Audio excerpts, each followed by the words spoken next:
ఉభయ గోదావరి గ్రాడ్యుయేట్ ఎమ్మెల్సీగా టీడీపీ కూటమి అభ్యర్థి పేరభక్తుల రాజశేఖరం ఘన విజయం సాధించారు. ఉభయ గోదావరి గ్రాడ్యుయేట్ ఎమ్మెల్సీగా టీడీపీ కూటమి అభ్యర్థి పేరభక్తుల రాజశేఖరం తిరుగులేని విజయం సాధించారు. సమీప పీడీఎఫ్ అభ్యర్థి వీరరాఘవులపై పేరభక్తుల విజయ బావుట ఎగురవేశారు. తూర్పు పశ్చిమ గోదావరి జిల్లాల పట్టభద్రుల నియోజకవర్గ శాసనమండలి ఎన్నికల 28 టేబుళ్ల 8వ రౌండ్ నాటికి 2,18,997 ఓట్ల లెక్కింపు పూర్తయ్యే సమయానికి కూటమి అభ్యర్థి పేరభక్తుల రాజశేఖరం 1,24,702 ఓట్లు వచ్చాయి. చెల్లుబాటు అయిన ఓట్లు 1,99,208, చెల్లని ఓట్లు 19,789 అని అధికారులు ప్రకటించారు.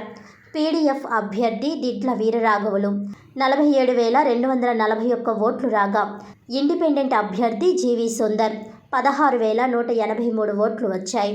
ప్రధాన అభ్యర్థులు పేరభక్తుల రాజశేఖరం, దిట్ల వీరరాఘవుల మధ్య 77,461 ఓట్ల వ్యత్యాసం ఉంది.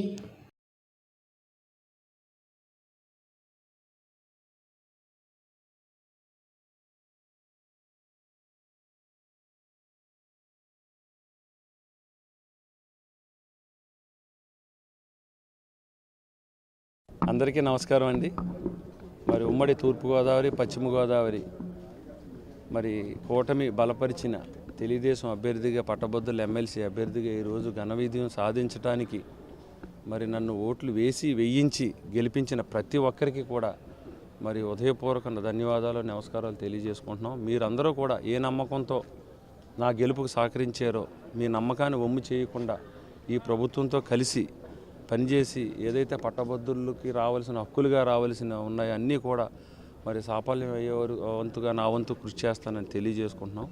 ముఖ్యంగా నన్ను అభ్యర్థిగా ప్రకటించిన చంద్రబాబు నాయుడు గారికి, దానికి సహకరించిన పవన్ కళ్యాణ్ గారికి, అలాగే బీజేపీ అధ్యక్షురాలు పురంధేశ్వరి గారికి కూడా ప్రత్యేకమైన ధన్యవాదాలు.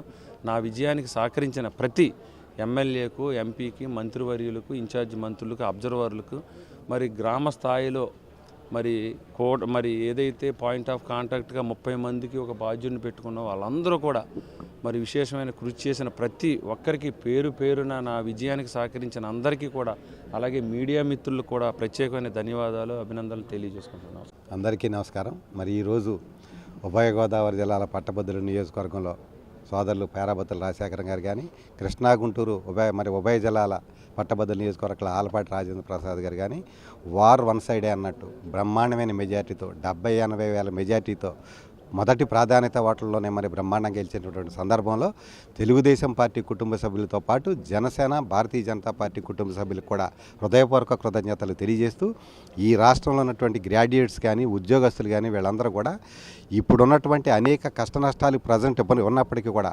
రాగల రోజుల్లో ఈ కష్టాలన్నీ కూడా తీర్చగలిగేటువంటి ప్రభుత్వం కూటమి ప్రభుత్వమే. ముఖ్యమంత్రిగా చంద్రబాబు నాయుడు గారు, ఉప ముఖ్యమంత్రిగా పవన్ కళ్యాణ్ గారు, మరి మోదీ గారి ఆశీస్సులతో వీళ్ళు మాత్రమే ఈ రాష్ట్రానికి మంచి చేయగలరన్న వాస్తవాన్ని వాళ్ళు నమ్మారు. కాబట్టి ఇంత బ్రహ్మాండమైన విజయాన్ని మాకు ఇచ్చినందుకు అందరికీ కూడా హృదయపూర్వక కృతజ్ఞతలు తెలియజేస్తూ, కౌన్సిల్లో 5 గ్రాడ్యుయేట్స్ ఎమ్మెల్సీలు ఉన్నాయి. ఈ 5 గ్రాడ్యుయేట్ ఎమ్మెల్సీ కూడా తెలుగుదేశం పార్టీ ఉంటాం మా గర్వకారణం. మొదటిసారిగా 5కు కూడా మరి మేము ఉంటాం గర్వకారణమే కాకుండా, ఏదైతే ఎన్నికల ముందు మనం వాగ్దానాలు ఇచ్చామో చంద్రబాబు నాయుడు గారు కానీ, పవన్ కళ్యాణ్ గారు కానీ, ఈ ఉద్యోగస్తులకు కానీ, అలాగే పట్టభద్రులు ఎవరైతే నిరుద్యోగ సమస్య ఉందో ఆ సమస్యలని కూడా తీర్చడానికి శక్తివంచన లేకుండా రాజశేఖర్తో పాటు మేము కూడా ఖచ్చితంగా పనిపడి మేమిచ్చిన హామీలన్నీ కూడా అమలు చేసేటువంటి దిశగా మా ప్రయత్నాలు కొనసాగుతామని కాకుండా, ముఖ్యంగా మాకు ఓటేసి గెలిపించినటువంటి గ్రాడ్యుయేట్ సోదరులకు, ఉద్యోగులకు, వ్యాపారులకు అందరికీ కూడా హృదయపూర్వక కృతజ్ఞతలు మీ ద్వారా తెలియజేసుకుంటా ఉన్నాం.